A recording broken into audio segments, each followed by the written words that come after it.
Bienvenue sur Télé Djibouti dans cette nouvelle édition de 22h. Voici les titres de l'actualité. Le président de la République, Ismaël Omar Guelleh, est de retour à la capitale après avoir participé au 12e Festival des nationalités éthiopiennes à Samara. Et la Palestine veut plus de fermeté de la part de l'Union européenne. Le détail dans cette édition. Bonsoir. Le président de la République, Ismaël Omar Guelleh, a regagné la capitale aujourd'hui en fin d'après-midi après avoir participé au 12e Festival des nationalités éthiopiennes à Samara. Le Festival des nationalités éthiopiennes est un événement politico-culturel. La nation sœur et amie d'Éthiopie organise une fois par an dans chacune de ses différentes régions administratives. Cet événement est dédié à la diversité de toutes les communautés culturelles et linguistiques de l'Éthiopie qui s'adonnent afin de créer le rapprochement entre les différents peuples au but de renforcer ce qu'elles ont de plus substantiel et important en commun, en l'occurrence la notion de cohésion nationale et de vivre ensemble.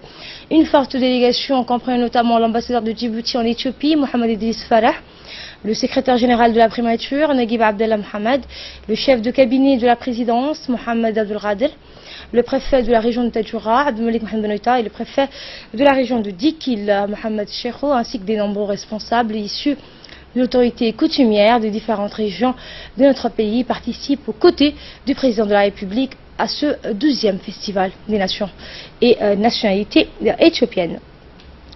Le chef de l'État donc s'est rendu ce matin à Samara, la capitale de la région Afar d'Éthiopie, abritant ces jours-ci le 12e Festival des nationalités éthiopiennes.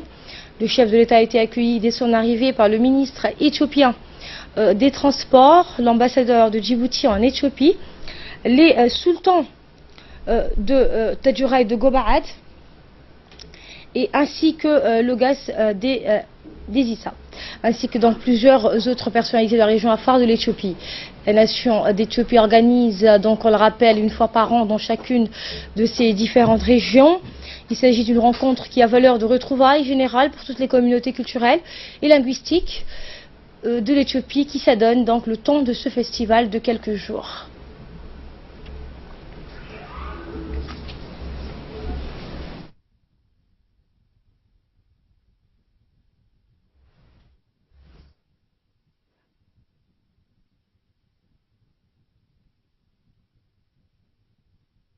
Et on revient sur ce 12e festival avec Fardous Husseini qui est avec nous sur ce plateau. Bonjour, bonsoir Fardous. Bonsoir Asma. Et donc, comme vous le dites, donc il est d'éthique. Donc cet événement souscrit pleinement donc à ses idéaux et convictions politiques. Donc la région Afar éthiopienne n'a pas donc s'est manifestement donc livré à un important processus de préparation pour abriter donc cette 12e édition de ce festival des nationalités éthiopiennes. Elle a transformé en un temps record plusieurs de ses artères et ses édifices publics, notamment en dortoirs censés abriter les collectifs en provenance des autres pays de la région d'Éthiopie et participants de ce festival donc qu'elle a eu l'honneur d'organiser cette année. Elle a mis également à disposition plusieurs de ses locaux administratifs devenus en un temps donc de ce festival à ce moment des instances de délivrance de badges et d'identification des délégations étrangères venues à Samara pour participer à ce 12e festival des nationalités éthiopiennes. Les préparatifs auxquels la région Afar d'Éthiopie s'est livrée est loin d'être seulement de nature administrative, ils sont également d'ordre sécuritaire.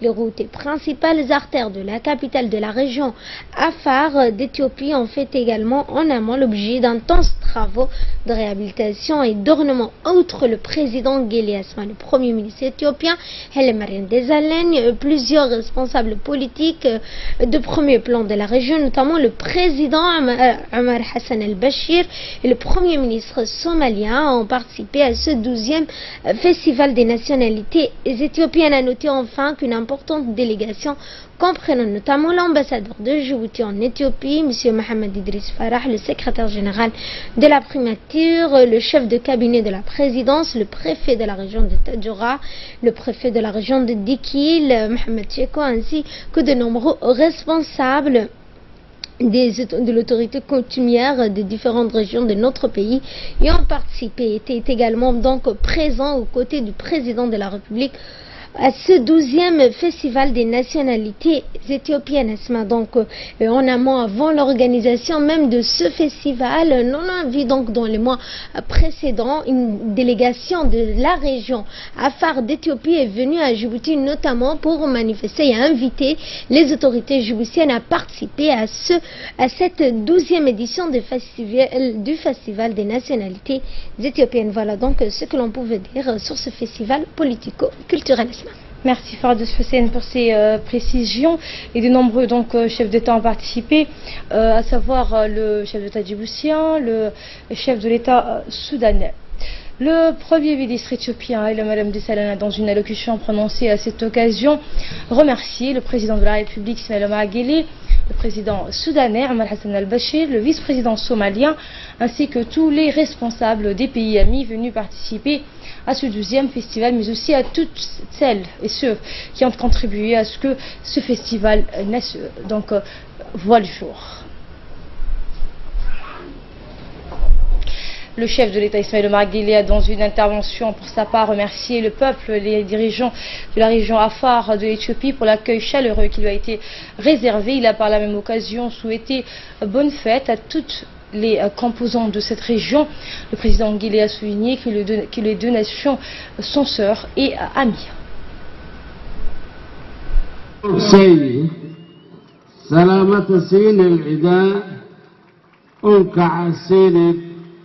አንደኛ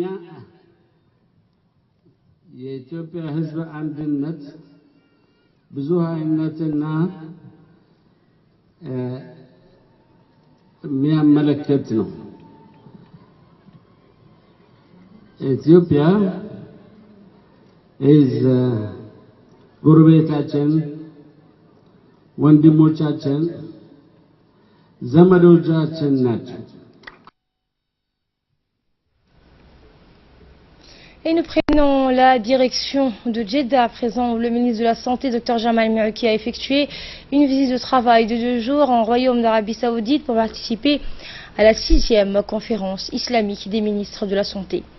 Accompagné d'une forte délégation de hauts cadres de son département, le ministre de la Santé a en effet pris part aux travaux de la 6e conférence islamique des ministres de la Santé qui avait pour thème la création du centre d'excellence de l'OCI pour les vaccins et les produits biotechnologiques et l'examen de la stratégie de communication de l'OCI en matière de la santé.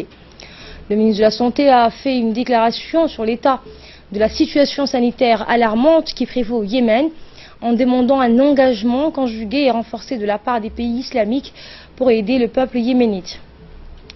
Par ailleurs, le Dr Jamal Merki a également plaidé en faveur de l'amélioration des conditions sanitaires des réfugiés yéménites qui sont pris en charge par le gouvernement djiboutien, principalement dans le camp de Markazi à Obak.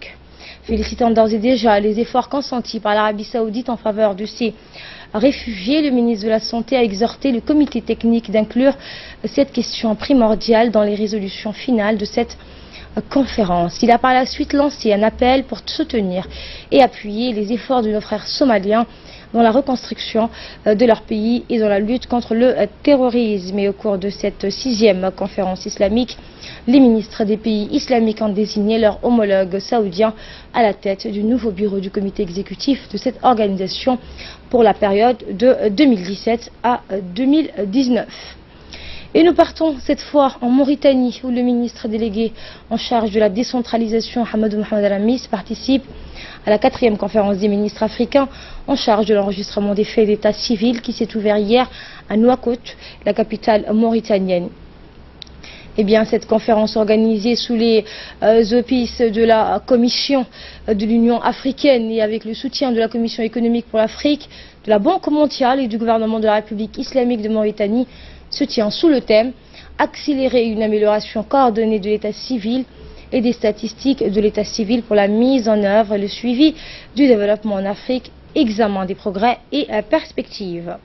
La cérémonie d'ouverture de cette importante conférence a été présidée par le Premier ministre de la République islamique de Mauritanie qui a souhaité la bienvenue aux participants tout en leur souhaitant plein succès dans leurs travaux qui portent sur une problématique importante pour le développement économique et social. Et en marge de cette conférence, donc qui va durer 2 jours, Le ministre Hamadou Hadramis a eu des échanges enrichissants avec de nombreux collègues africains sur la thématique de la décentralisation entre autres, mais également avec les bailleurs qui interviennent et épaulent les gouvernements africains dans la stratégie en matière d'enregistrement des faits d'état civil.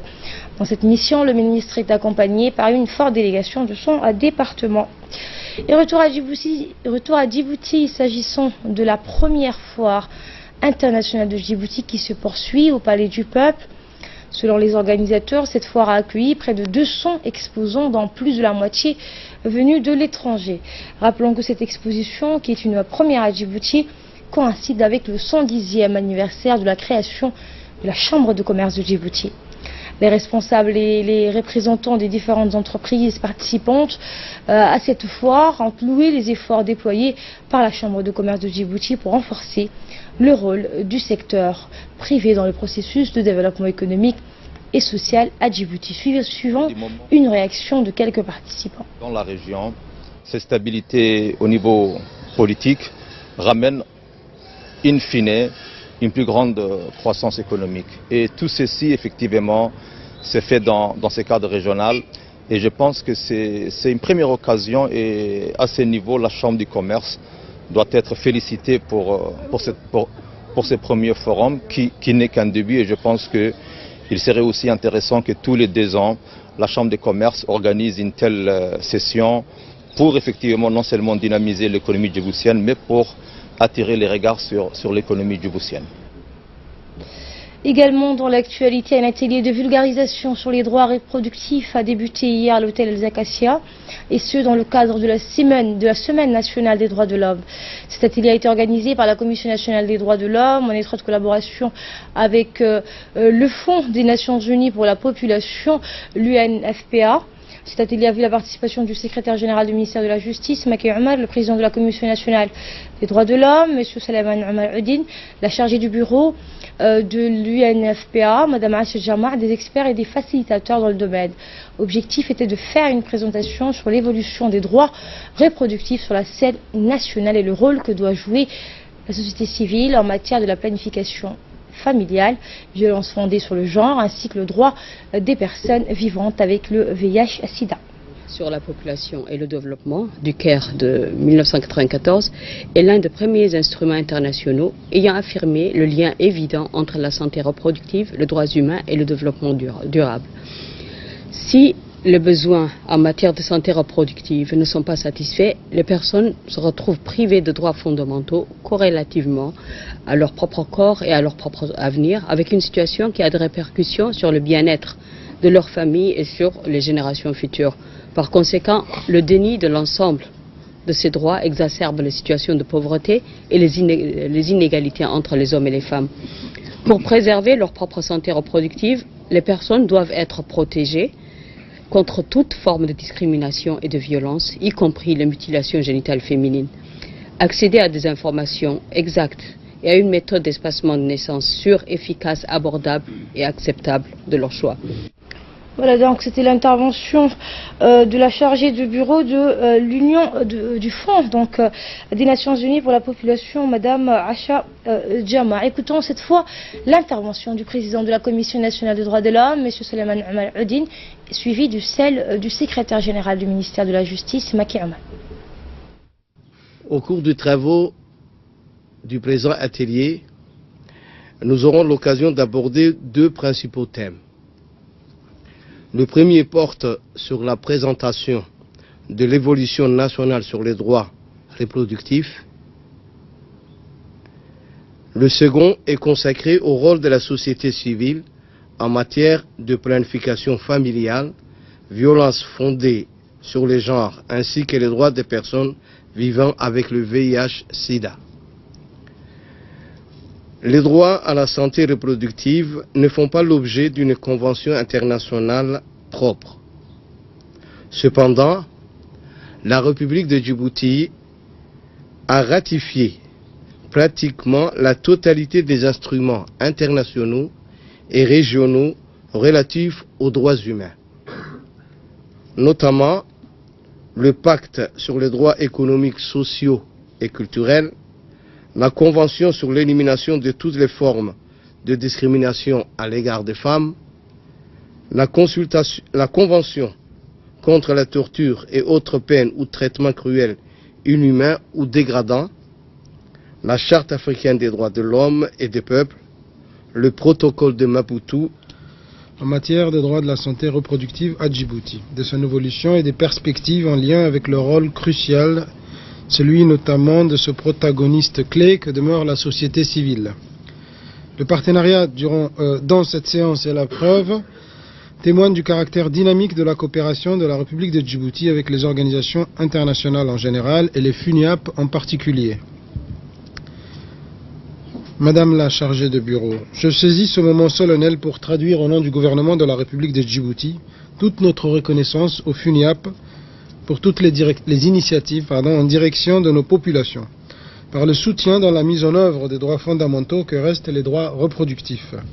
Mesdames et messieurs, l'atelier qui vous réunit aujourd'hui a pour objectif de renforcer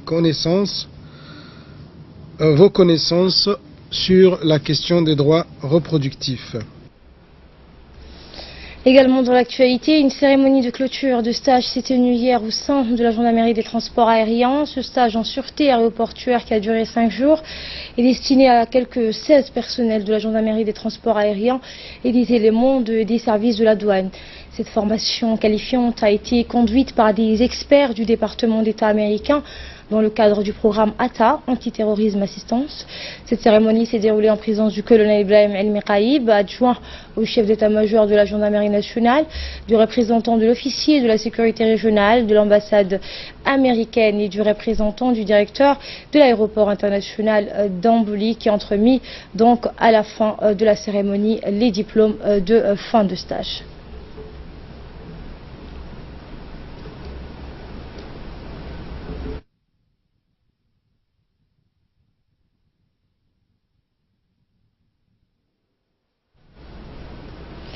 Et de là, nous passons à ce qui domine l'actualité hors de nos frontières. Le bureau de Bruxelles, la Palestine veut plus de fermeté de la part de l'Union européenne. Samata Seri est avec nous pour nous en dire plus. Bonsoir. Bonsoir Asma, bonsoir à vous. Eh bien Asma, la réaction continue d'affluer suite à la reconnaissance de l'État uni de Jérusalem comme capitale d'Israël. On peut dire que la chef de la diplomatie européenne a exprimé des sérieuses inquiétudes suite à l'annonce de Donald Trump, mais pour l'ambassadeur de Palestine auprès de l'Union européenne, cette position manque de fermeté. L'autorité palestinienne, Asma, ainsi que le peuple palestinien attendent que l'Union européenne reconnaisse l'État de Palestine selon les frontières de 1967 avec Jérusalem-Est comme capitale. L'Union européenne continue de soutenir une solution à 2 États avec Jérusalem comme capitale de chaque pays. Selon Michael Gunther, expert à la Tennessee Tech University, elle pourrait reprendre la main dans le processus de paix si les États-Unis se rapprochent formellement d'Israël, comme peuvent-ils être des médiateurs légitimes. Le statut de Jérusalem reste un des obstacles majeurs à la résolution du conflit israélo-palestinien. De nombreux observateurs craignent que la déclaration de Américains provoque une flambée de violence au Proche-Orient. Merci Samata Seri pour ces précisions. Voilà, c'était le journal de la rédaction. Merci à vous de l'avoir suivi. L'information continue sur notre chaîne.